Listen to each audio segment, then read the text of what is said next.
Hello বন্ধুরা, কেমন আছো তোমরা? আশা করছি বেশ ভালোই আছো। আর আমরা খুব ভালো আছি। আর এই বিকেলবেলায় গরম হাওয়া খেতে খেতে দুজনে মিলে বেরিয়ে পড়েছি।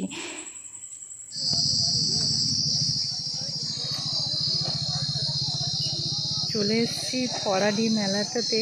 এখনও শুরু হয়নি, এখন সন্ধ্যা লেগেছে, সব রেডি হচ্ছে। তো আমাদেরও স্টল বসেছে, তো স্টলেই বসে আছি।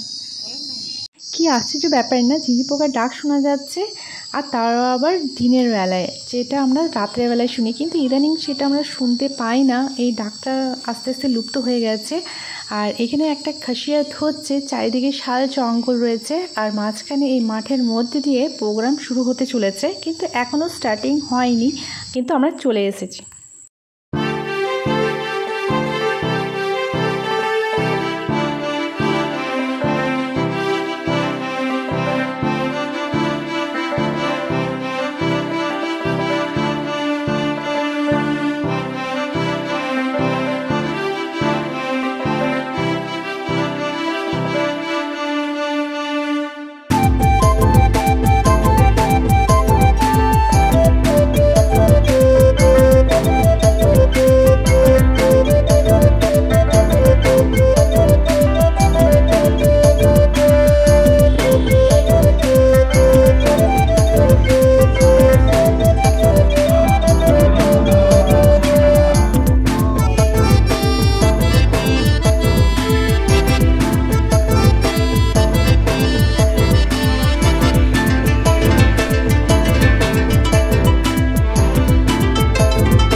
যত আস্তে আস্তে অন্ধকারটা ঘনিয়ে আসছে, তত ভিড়টা বাড়তে শুরু করে দিচ্ছে।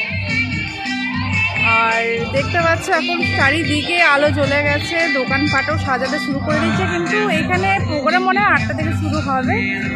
তো তোমাদের দাদাভাই একটা স্টল বসিয়েছে ওইখানে, তো তার কারণে আমি এসেছি। তো এখন মেলাটা এই প্রথম এনজয় করছি।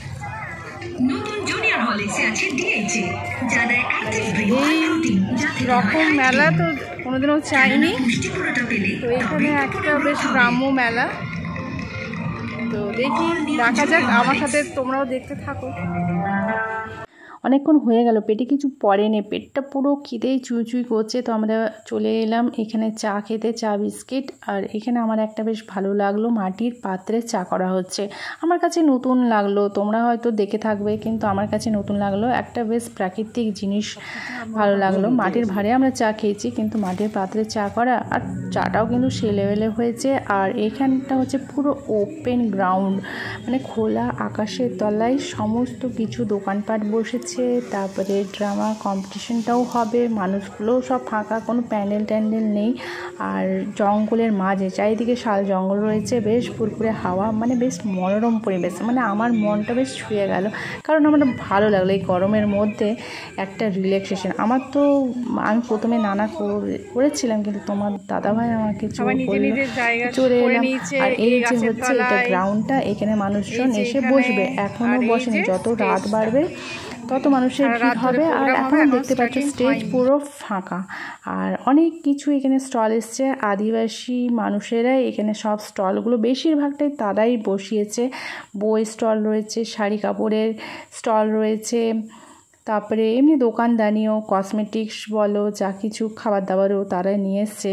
তো এইখানে হচ্ছে এই যে মঞ্চটা, এখানে সব ড্রামা কম্পিটিশন হবে, ফাঁকা রয়েছে, এখনও শুরুই হয়নি। তো সেই ফাঁকে আমরা চলে এলাম এখানে কিছু বই দেখতে, যে এখানে কেমন বই, নানা রকমের বই রয়েছে।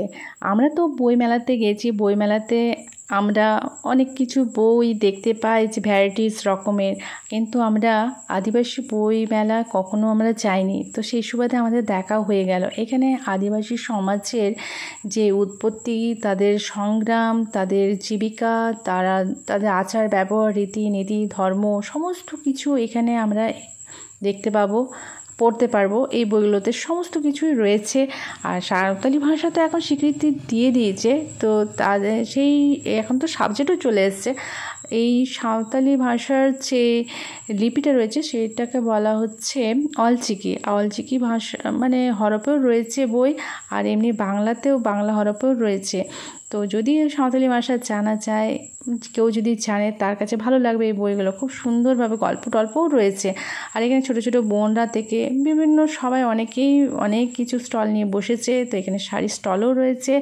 তো এই শাড়িগুলোর নাম হচ্ছে পাঞ্চি শাড়ি, মানে যেটা আদিবাসী মহিলারা পরে, বিভিন্ন কালারের রয়েছে আর একই ডিজাইনের। যখন তারা সবাই এই শাড়িগুলো পরে না, বেশ সুন্দর লাগে। তাহলে আমি অনেকক্ষণ ধরে একটা কথা আওড়াচ্ছিলাম যে তোমাদের দাদাভাই একটা স্টল খুলেছে। হ্যাঁ, তো কোনো আমরা বইয়ের বা কোনো খাবার দোকান বা কোনো পোশাক আশাকের আমরা স্টল খুলিনি, এটা যৌথ প্রচেষ্টা নিয়ে একটা স্টল খোলা হয়েছে।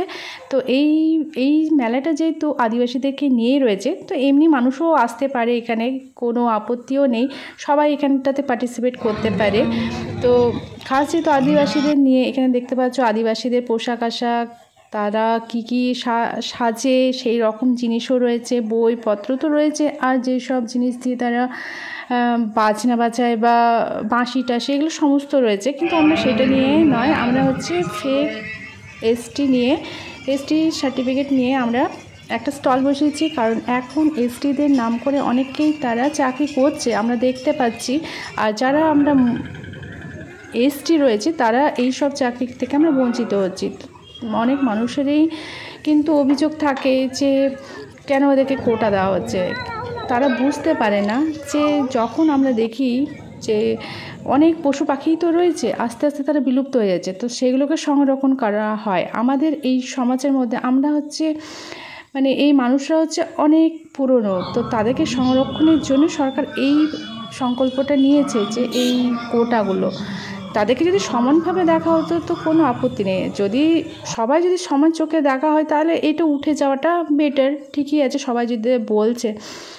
তো কিছু সংখ্যক মানুষ শিক্ষিত হয়েছে, আর বেশিরভাগটাই অশিক্ষিতর মধ্যেই রয়েছে। তো যারা শিক্ষিত রয়েছে তারা যদি আমরা এগিয়ে না আসি, আমাদের সমাজকে যদি না আমরা একটা সুন্দর পজিশনে তাদেরকে ভবিষ্যৎ দিতে পারি, তাহলে কি হবে? আস্তে আস্তে বিলুপ্ত হয়ে যাবে। এই কারণেই তোমাদের দাদাভাইদের এই প্রচেষ্টায় একটা স্টল খোলা হয়েছে, আর আমরা উপভোগ করছি এই মেলাটাতে, খুব এনজয় করছি, কারণ বেশ সুন্দর লাগছে। প্রথমবার আমি এমনি মেলায় পার্টিসিপেট করলাম, আর সেটা তোমাদের দাদাভাইয়ের জোর জবরদস্তিতে। তো সবাই যখন মেলাতে আসতে শুরু করেছে, আমরা তখন মেলা থেকে যেতে শুরু করেছি।